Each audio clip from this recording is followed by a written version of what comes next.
صابونة عرق سوس هتعمليها في البيت من 10 جنيه. 10 جنيه هتجيبي بيها صابونة واحدة، هتعملي منهم 3 صابونات. تفتح بشرتك، تشد البشرة، ترطبها. جميلة جدا جدا، فيها كل المكونات الممتازة للبشرة. تعالي معايا على الفيديو ونشوفها مع بعض. يا مساء الورد والياسمين عليكم يا حلوين، يا رب كلكم تكونوا بخير وبصحة وسعادة، امين يا رب العالمين. الصيف وسمار الصيف وسواد الصيف، هعمل لك صابونة عرق سوس يا ست الكل. تاخديها كده وتستمتعي وتغسلي وشك وتبقي زي القمر، وانتي قمر اساسا. اول حاجة هنجيب صابونة من الصيدلية، صابونة جليسرين، ونبشرها. صابون الجليسرين جميل قوي، ممكن اي صابونة تانية لو انت عايزة مثلا، بس بصي يعني خلي الموضوع ايه، صحي كده من اولها. يعني خلينا ماشيين على الوصفة. الصابونة دي بتعمل 10 جنيه ولا حاجة، فهاتيها. هتعملي صابونة فل الفل لوشك. وانتوا عارفين بقى العرق سوس وجماله. العرق سوس ده يعني تبييض، تفتيح، سكراب كده للبشرة، تعملي بيها اللي انت عايزاه. هنبشرها بقى كده، تكون حاجات كده رؤوفة منطوعة وجميلة. ماشي. وهنكونوا مسخنين مية على البوتاجاز. لازم تكون في مية على البوتاجاز سخنة علشان نعمل حمام مائي للصابونة. تمام تمام، يلا بينا. طبعا تاخدي الحاجات اللي في الصابونة من ورا ديت، عشان ده خسارة وحرام، ودي فلوس تضيع، حرام علينا. تمام، يلا بينا على النار. حمام بخار مائي كده، تحطيها كده عشان تسيح. بصي هي اول ما اتحطت اهي بدأت تسيح شوية.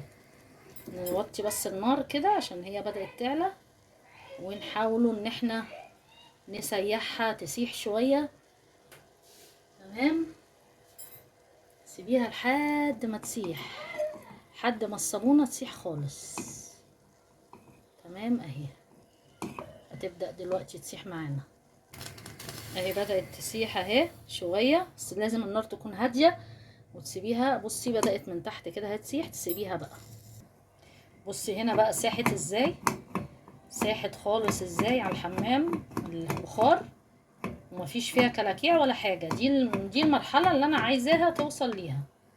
حطينا بقى الصابونة هنا بعد ما ساحت، نلحقها بقى قبل ما تنشف. هنحط ايه؟ في سيرم، مش سيرم، اللي هو العرق سوس. احنا انا يعني حطيت حبة عرق سوس اهو، وغليته خدت الخلاصة بتاعة العرق سوس. فهحط عليها كام معلقة كده اهو، زي ما انتم شايفين 3 معالق مثلا. تمام، وهقلب. الوصفة دي عايزة تاخدي بالك قوي من المقادير، ما تكتريش الحاجة وتقولي ايه يلا بالكترة، لا، دي الحاجة الوحيدة اللي ممكن تبقى مش حلوة معاكي لو كترتيها. حطي كمان. تمام اهي، حبة كمان هما 3 معالق علشان تعمل معايا وتبقى حلوة. وتقلبي طبعا كله كده مع بعضه، هو عايز طبق اكبر على فكرة. هنا بقى بصي دوبتها بالخلاصة بتاعة العرق صوص. تمام، وهي كده هحط عليها. تمام ايه، هنحط الاول، لا قبل ما تنشف، هحط صبار. تمام، صبار للوش ده بيبقى حلو قوي قوي قوي قوي اهي. حبة صبار. تمام، حبة زيت عرق سوس، زيت عرق سوس حبة صغيرين كده. من عندي بقى، من عندي انا، تحطي لبان دكر، معلقة لبان دكر، زيت لبان دكر. ليه بقى؟ او يعني حبة نقطتين، عشان لبان الدكر تبقى صابونة كده، عارفين انتوا ايه، جميلة كده، مستوحية كل الخصائص الحلوة يعني. وبعد كده هنجيبه معلقة عسل نحل، معلقة واحدة كفاية قوي، عشان برضو الصابونة تبقى معاكي حلوة وما تبقيش يعني تبقى غذا غذا غذا غذا يعني جامد قوي. يبقى صابونة جليسرين. وهتقلبي اهو، انا هقلب كويس عشان ايه ما تنشفش معايا بسرعة. بعد ما تدوب معايا بقى شوية كده، هروح حاطة خلاصة ايه، العرق سوس. يعني حاطه حبه صغيرين من العرق سوس الناشف. ليه؟ عشان يبقى في الصابونه وتدوب معاه، ولما تيجي تغسلي بقى وشك تلاقي الصابونه معاكي يعني ايه، عامله معاكي كده واجب من الاخر، كده واجب بحواجب. هنجيب بقى الحاجات اللي هي السيليكون دي اللي هي بتعملي فيها الكب كيك، وهنحط مثلا حبه هنا كده. هتعمل معاكي صابونتين 3، يعني صابونه واحده هتعمل معاكي مش اقل من صابونتين، 3 صابونات هما زي الفل. تمام. هاخدهم زي ما هما كده واحطهم فين؟ في التلاجة. يبقى احنا عرفنا هتسلقي حبة عرق سوس، وهتجيبي صابونة جليسرين وعسل نحل وزيت عرق سوس، ولو عندك لبان دكر يبقى فل الفل. هحطها في التلاجة ونيجي نشوف النتيجة بعد كده. اعملي لايك عمال ما اجيلك من التلاجة. وتعالوا نشوفوا بقى الصابون بعد ما طلعته من التلاجة.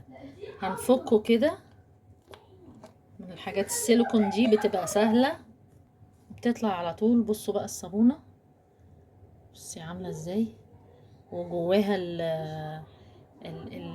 الحتت بتاعت اللي هي العرق سوس دي بقى تفضل في الصابونة تديكي بقى ايه يعني احلى شغل. ب10 جنيه عملتي 3 صابونات تحفة. بصي هنا جميلة قوي قوي قوي. وهنا برضو دي اهي 3 صابونات كده، تقدري ترغيهم بقى وتعملي تغسلي بيهم وشك تحفة تحفة تحفة تحفة. يعني عايزة اقولك ان هي وريحتها برضو حلوة وجميلة، بصابونة جليسرين واحدة بس تعمل لك النتيجة الجميلة ديت. حاجة كده حلوة قوي قوي قوي قوي. تعالوا بقى نجربوها.